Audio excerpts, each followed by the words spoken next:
Welcome back sa aking channel. Narito na naman tayo para sa pinakabagong balita mula sa mundo ng politika.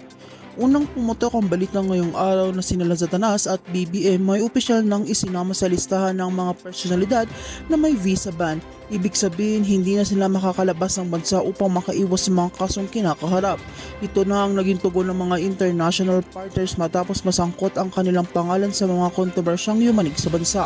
Ayon sa mga ulat, matagal nang pinag-aaralan ng mga otoridad ang mga galaw ni Lazatanas at BBM lalo na't ilang beses nang nagtangka ang mga ito na makalabas ng bansa. Ngunit sa visa ban ay pinataw, tiyak na wala na silang ligtas ang kanilang kinabukasan na inakatali na ngayon sa magiging hatol ng batas.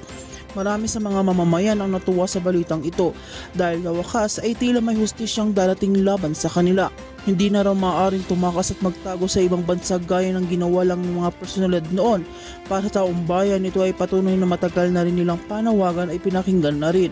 Samantalang nagbigay pahayag ilang eksperto ang hakbang na ito ay nasisibing babala sa lahat ng opisyal at personalidad na patuloy na aabuso at sa kapangyarihan. Wala raw makakalusot, walang makakatakas kapag ang bayan ay pinagdiging pamayan ay nagkaisa laban sa katiwalaan.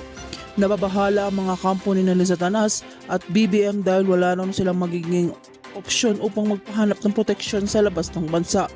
Lalo raw silang ikinakatakot ang mabilis na pag-usad ng kaso na maaaring magdala sa kanila ng pinakamabigat na parusa.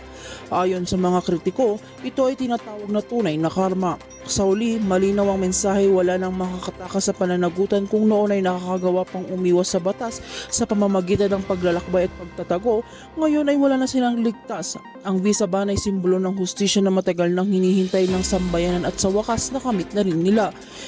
Kaya manatili kayong nakatutok dito sa aking channel sa bawat pag-ikot ng mga kaganapan. Kami ang iyong magiging sandigan sa pagkatid ng walang kinikilingang impormasyon. Huwag kalimutan i-like, i-share at i-subscribe para lagi kayong updated sa mga mainit na balita mula sa mundo ng politika.